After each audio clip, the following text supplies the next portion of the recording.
I'm not sure why it is that Edinburgh has such a high number of female faculty and indeed female postdoctoral researchers and female research fellows.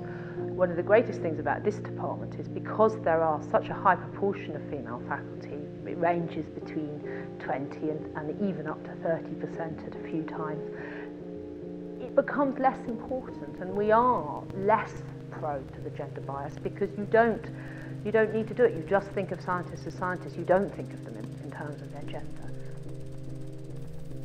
It's very difficult to put your finger on it, but I do feel a different atmosphere in a place where you have a significant percentage of women. That's not to say that women can't be confrontational and egoistical. Of course they can, but on the whole there is a difference in atmosphere.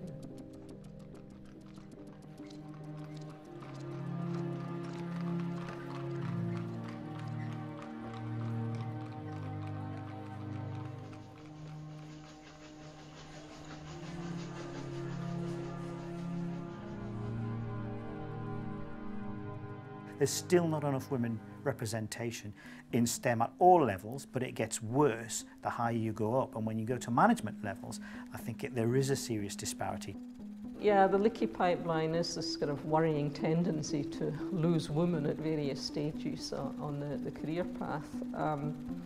Here we have roughly 50-50 in terms of male-female numbers at undergraduate level. Drops a little bit at postgraduate level and then it dives going to postdocs and onwards. And that is extremely worrying. We're losing a lot of very, very talented people.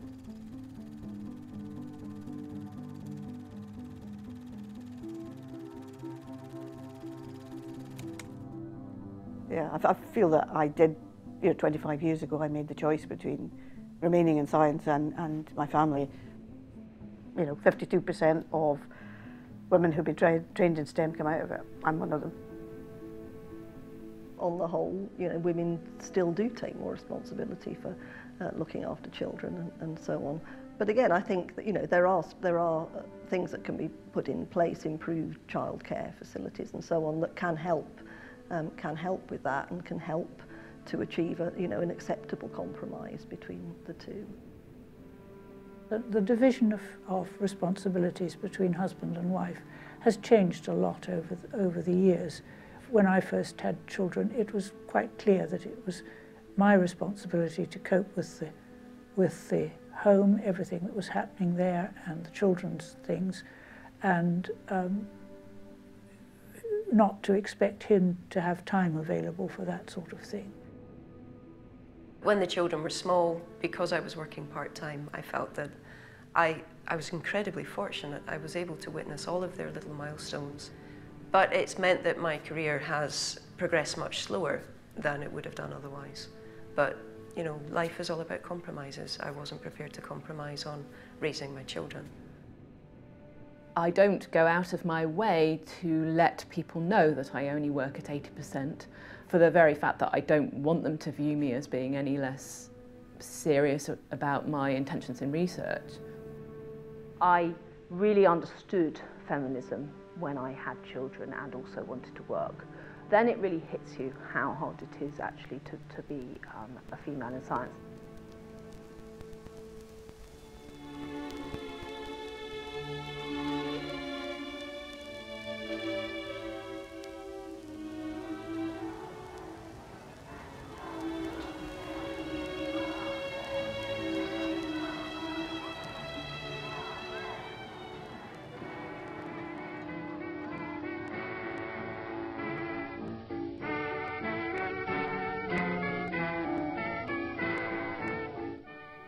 Do I consider myself to be a feminist?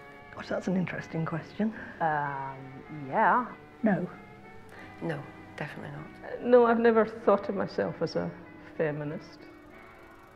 I think that people don't want to be labelled with the tag of being a feminist because it has certain connotations associated with it that are not necessarily very positive. I'm of an age when women were considered to be feminists. I think, most of us in the 1970s, there are still battles to be fought I mean, there are still battles to be fought, but I think we had a greater consciousness of the need to define ourselves as feminists, and I would still do so. But you know, there's still progress. I think the young women need to still be aware there's a lot to be done and that all the battles weren't won.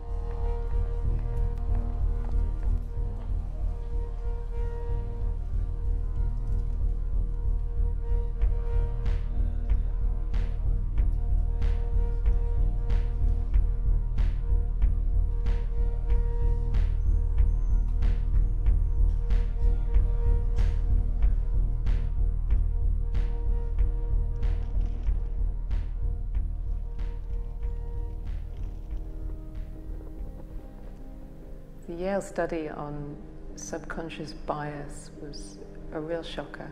I realized that it was an American study, so the subjects were all American, but I don't feel that it's necessarily any different in the UK. It was a very simple study, but a very telling study.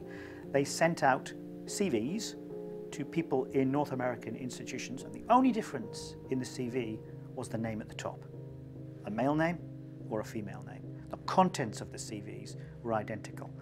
And when the people were asked to comment on the CVs, there was something like a 40% preference for the CV if it had a male name associated with it. Now, those people I don't think were actively trying to discriminate against women, but they were, and they were doing it subconsciously. It scared me because, of course, I would go around saying, I'm not prejudiced at all, but I read that and thought, if I saw those CVs, would I react differently? You hear the kind of results from the Yale study and unfortunately you're not that surprised by them, and I think it's hard to explain why you're not that surprised by them. There is a endemic sexism to most high-powered careers, I would say. When I was a junior academic in a previous job, I was given the opportunity to go on a course to help women get promoted. So the senior management in the university had looked at the data, and they'd realized that the female academics were winning lots of international prizes, being very successful internationally, but they weren't getting promoted internally. And so what we needed was a course to help us do this. And to this day, I still don't understand how they didn't realize that it was them that needed the course. I think a lot of it isn't really about legislation or regulation. It's actually cultural change, which is more difficult to affect.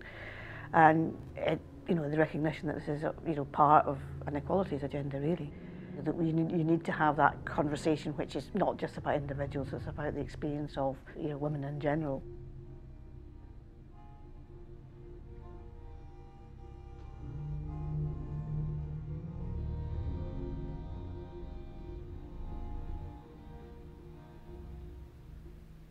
I'm not really in favour of positive discrimination. I don't think as a woman I would have wanted to feel that I got a job or a fellowship or a grant or whatever because I was a woman rather than because I was very good at what I do. I think we have to be careful. I was looking at the ratio of women in some of the things that we're doing in my own institution, and accidentally you can heavily dominate things with males without actually thinking about it. Does that mean we have to have quotas for women? No, but does it mean we have to be proactive in making sure we're bringing it to the attention of women that they should be involved and that they add value? Yes. I was always an advocator of positive discrimination in politics in order to address the issues of the underrepresentation of women. Now, a lot of younger women now don't see that as important, and yet if you present them some of the issues that women face to get on, they do realise things aren't quite as easy.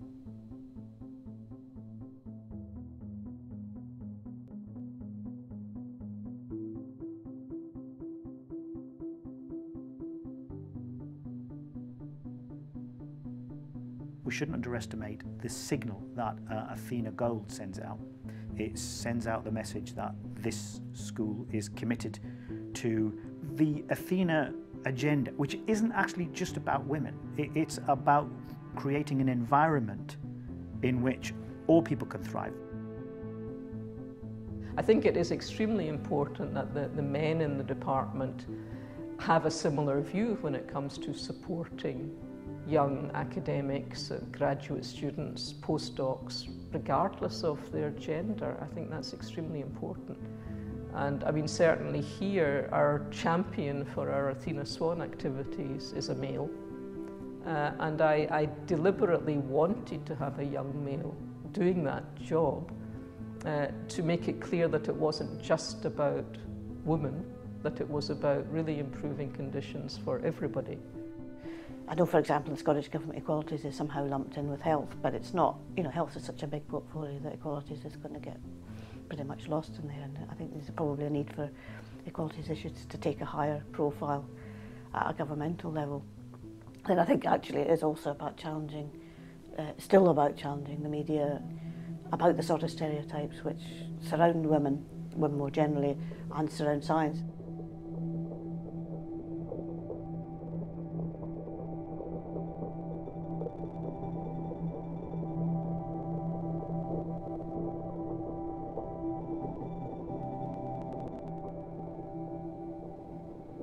I've often heard myself say we have to be patient, but there comes a time when you have to run out of patience, because if we don't run out of patience and we don't start demanding more from the system, demanding that culture change to happen faster than it's happening at present, then I think we not only do ourselves a disservice, but we do the generations both past and the ones to come a huge disservice as well.